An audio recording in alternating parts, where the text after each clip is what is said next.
आज की हमारी कहानी है मायका ससुराल एक समान। शादी होने के बाद लड़कियों का मायका वालों की मदद करना ससुराल वालों को पसंद नहीं आता। शादी होने के बाद लड़की को ससुराल और मायका दोनों परिवार का और जिम्मेदारियों का विचार करना पड़ता है। सोनल का रिश्ता तय हुआ और घर की बड़ी बेटी होने के कारण वो अच्छी पढ़ाई करके नौकरी कर रही थी। घर में वही सबसे बड़ी होने के कारण मायके की जिम्मेदारी भी उसकी थी। भाई था उसका, लेकिन काफी छोटा था अभी। उसके माँ-बाप के लिए इतने बच्चों की पढ़ाई और घर चलाना मतलब आसान नहीं था।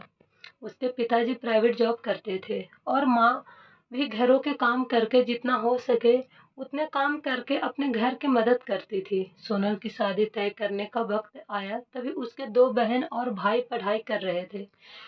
उसकी शादी नीलेश के साथ तय हुई। तभी उसने स्पष्ट बताया था कि शादी होने के बाद भी मुझे मायके की थोड़ी आर्थिक मदद करनी पड़ेगी। छोटे भाइयों की पढ़ाई होनी है अभी बाकी है और पिताजी भी बहुत बीमार रहते हैं। उनका भी हॉस्पिटल और दवाइयों का खर्चा करना इतना आसान बात नहीं थी। सोनल थी तब तक माँ पिताजी को टेंशन नहीं था।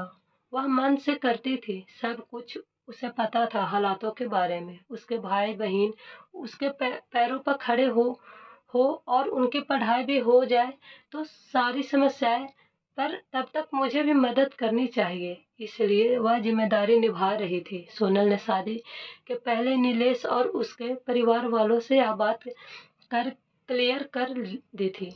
तभी ससुराल वालों ने बोला कि हमें कोई ऐतराज नहीं है, तुम नौकरी करती हो और उसे तुम अपने मायके वालों की मदद कर सकती हो। नीलेश ने तो बोला, सोनल मैं भी तुम्हारे साथ हूँ, तुम नौकरी करके मायके वालों की मदद कर सकती हो, मेरी तरफ से भी कोई ऐतराज नहीं है।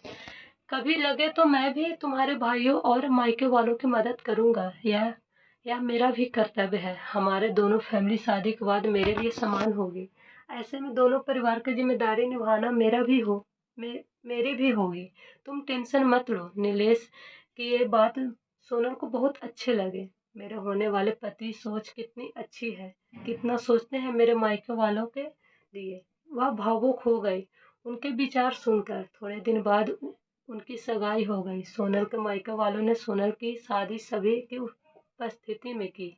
हमारी बेटी को इतना अच्छा जीवन साथी मिला, यह देखकर सोनल के पिताजी खुश हो गए। सोनल ने शादी के पहले ही घर वालों को नीलेश के विचार बता दिए थे।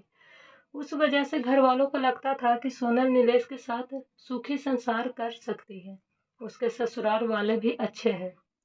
शादी होने के बाद सोनल घर और नौकरी की जिम्मेदारी अच्छे से निभा रही थी। इतना ही नहीं, नीलेश के आने जाने मेहमानों का भी आदर सम्मान अच्छे से करती थी। हर एक जिम्मेदारी को अच्छे से निभा रही थी। ससुराल और मायका दोनों फैमिली को वह समान ही मानती थी। ससुराल के लोगों को तो उसने अपना बना ही लिया था। सब अच्छा चल रहा था, पर नया नया सब अच्छा था। बाद में उनका असली रूप नीलेश उनके घर वालों का स्वभाव सोनल के सामने आया। वह कहावत है ना, हाथी के दांत खाने के अलग और दिखाने के अलग होते हैं।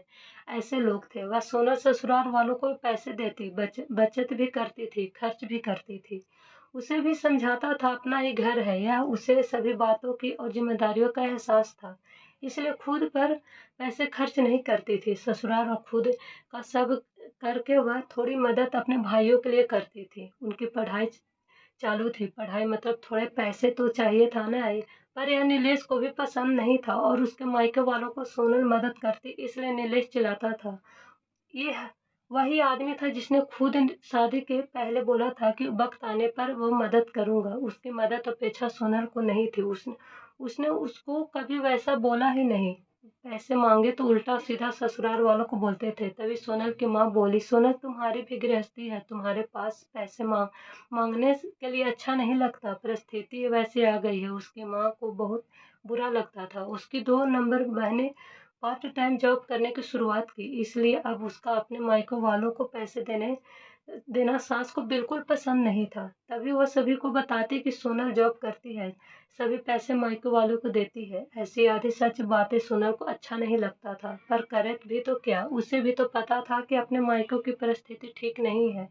थोड़ी बहुत मदद की तो क्या हुआ, उसे कहाँ जिंदगी भर मदद करनी है। भला आज न कल भाई की पढ़ाई पूरी होकर वो अच्छी नौकरी करेगा, माँ बाप की जिम्मेदारी अच्छे से निभाया और बहनें तो अपने ससुराल चली जाएगी। ऐसा सोनल उसके मन को समझाया करती थी। वो किसी प्रकार की नेगेटिव बातों का भी विचार न करते हुए सिर्फ दोनों फैमिली का भला चाहती थी। इतना ही नहीं, सोनल नीलेश के माता-पिता का हॉस्पिटल और मेडिसिन का खर्च उठाती थी। नीलेश को कभी पूछता ही नहीं था, सब सोनल ही देखती थी। उसे हमेशा उसकी सास बोलती थी कि किया तुम तो क्या हुआ? हुआ वह उसका कर्तव्य है, पर ऐसे नहीं बोलती थी। उसके मायके की मदद करना भी एक कर्तव्य है, यह मात्र भूल गई थी। दोनों साइड का विचार वह करती ही नहीं थी। कई दिनों बाद सोनल के पिताजी उनको छोड़कर चले गए, तब भी वह हारी नहीं। सब मैनेज कर रही थी। सोनल मायके वालों की मदद अभी भी करती है, यह सब पता तब नीलेश उसे बहुत डांटा। सास ससुर ने भी डांट लगाई, तभी सोनल शांत न रह पाई। वह भी पढ़ी लिखी और नौकरी करने वाली लड़की थी। नीलेश ज्यादा कमाने वाली, दोनों परिवार की आर्थिक समस्या वह समाज संभालती थी। उस दिन उसे भी उसके बोलने का गुस्सा आया। सोनल बोली, अगर लड़की ने ससुराल की मदद की तो चलेगा, और मायके की मदद की तो वह क्यों नहीं चलता? ऐसा क्यों? मेरे मायके वाले हमें मदद मत करो ऐसा बोलते हैं, क्योंकि वह मेरे गृहस्थी का विचार करते हैं। मैं मदद करती हूँ मेरे फैमिली के लिए और मेरे भाइयों के लिए, मेरी जिम्मेदारी है और मैं निभा रही हूँ।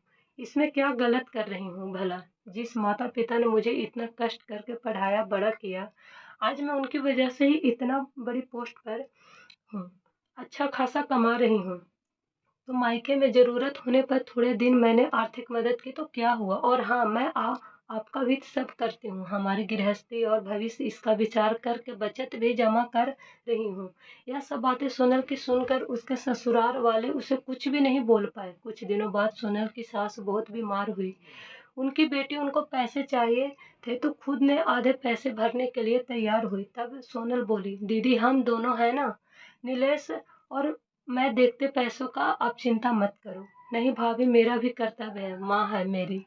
माँ बाप के लिए लड़का और लड़की दोनों ही समान होते हैं, दोनों का साथ में बड़ा बड़ा करते हैं। पढ़ाई नौकरी उनकी वह वजह से पूरी होती है, तो ऐसे वक्त में मायके में लड़की ने मदद की तो क्या होगा? मैं भी जॉब करती हूँ, मेरी भी सेविंग है। अर्थात सोनल की ऐसे ही विचारों की थी।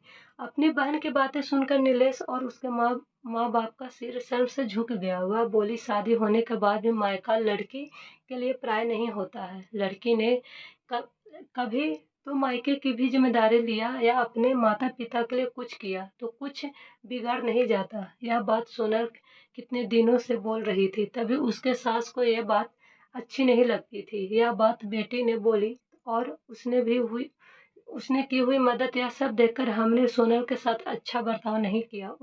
उससे उसकी सास को पछतावा होने लगा। नीलेश को भी बहुत बुरा लगा। दोनों ने सोनल से माफी मांगी, क्योंकि उनको भी समझ में आ गया कि शादी होने के बाद भी लड़की की मायके की जिम्मेदारी कर्तव्य भूला नहीं जाता।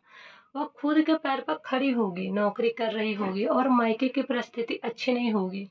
मायके कि में कभी भी मदद की ज़रूरत होगी तो मदद ले देनी चाहिए। ऐसे वक्त लड़की ने मदद करना यह उसका कर्तव्य होता है। उसके लिए दोनों परिवार समान होते हैं।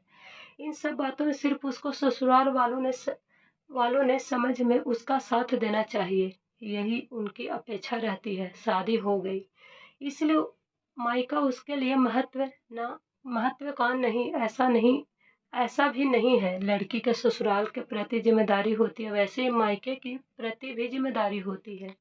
अगर आपको ये कहानी पसंद आए तो मेरे चैनल को लाइक एंड सब्सक्राइब जरूर कीजिएगा। Thank you so much.